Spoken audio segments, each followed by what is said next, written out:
Hello everyone, good evening. তোমরা সবাই কেমন আছো কমেন্ট করে কিন্তু জানিও। আমরা কিন্তু আগের থেকে অনেকটাই ভালো আছি, কিন্তু শরীরটা এখনও ঠিক হয়নি। শরীরটা ভীষণ খারাপ, প্রচণ্ড দুর্বল হয়ে আছে শরীর। জানি না কেন, প্রচণ্ড মাথাও ঘুরছে। কোনো কাজের সংসারে কোনো কাজে আমি এনার্জি পাচ্ছি না।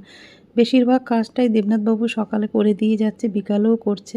শুধু রান্নাবান্নাগুলো তো নিজেকে করতেই হবে, যতই শরীর খারাপ হোক না কেন। পেট তো আর মানবে না বলো, পেটে তো কিছু দিতেই হবে। ছেলে হাজব্যান্ড সবাই রয়েছে, তাদেরকে একটু রান্না না করে দিলে হয়? একদম শুয়ে থাকতেও পারছি না, আবার শরীরে মানে কোনো কোনো কাজ করতে বা খুন্তি যখন আমি নাড়াচ্ছি না, তখনও মাথা ঘোরাচ্ছে। মানে শুতেই পারছি না, মানে ঘর যেন চারিদিকে ভীষণ ঘুরছে। মানে আমি মানে পড়ে যাব এরকম একটা ভাব লাগছে। মানে কি বলবো জানি না, সেই দিন থেকেই মানে মঙ্গলবার থেকেই এরকম হচ্ছে, শরীরটার মধ্যে প্রচণ্ড দুর্বল। তার জন্য ডাক্তারকে একটু দেখিয়ে আসবো।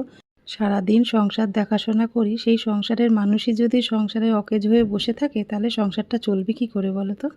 ওই জন্য ডাক্তারখানা একটু যেতেই হবে, না গেলে আর হবেই না। তা দেখো, রাতে একটু হালকা ফুলকা মানে ডিনার বানিয়ে নিলাম। চিকেন স্টু খাবে বললো, তার সাথে গরম গরম আটা রুটি। দেবনাথবাবু কিন্তু রুটিটা বানিয়ে নিয়েছে। তা চিকেন স্টু বানানোর জন্য কিন্তু প্রেশার কুকারের মধ্যেই আমি বানিয়ে নিলাম। একটু রসুন থেতো করে রেখেছিলাম, আর একটু 1 চামচ ভরে আমি প্রেশার কুকারের মধ্যেই বাটার দিয়ে নিলাম। বাটারের মধ্যেই কিন্তু আমি রসুন থেতোটা দিয়ে ভালো করে নাড়াচাড়া করে, বড় বড় করে পেঁয়াজ কেটেছি সেটাকেও দিয়ে দিলাম।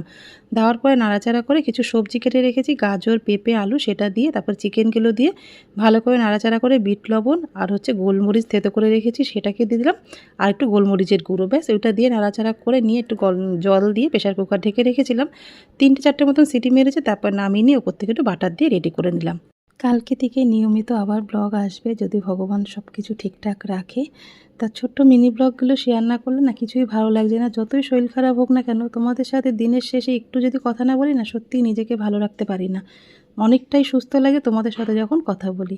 তা দেখো, ঘুমানোর আগে প্রত্যেক দিন যে কাজগুলো আমি একদম গুছিয়ে রাখি, সকালে সবাই খায় তো, সেই জন্য বাবুও সকাল 6:30টায় বেরোয়, দেবনাথ 5:30টায় বেরোয়। এগুলো খেয়ে যায়, সকালবেলা অনেকটাই পেট ভরা থাকে। তা একটু আমন্ড, বাদাম, ছোলা আর একটু কিশমিশ আর একটু চিয়া সিড ভিজিয়ে রাখলাম, আর ওটস টোস্টগুলো সব গুছিয়ে রাখলাম। সকালবেলা ছেলের ব্রেকফাস্ট বানাতে হবে সেই জন্য। তা দেখো, রাতের কিন্তু কাজ রান্নাঘরের আমার অনেকটাই কমপ্লিট করে ফেলেছি, আর রাতে খাবার নিয়েও বসে পড়েছি।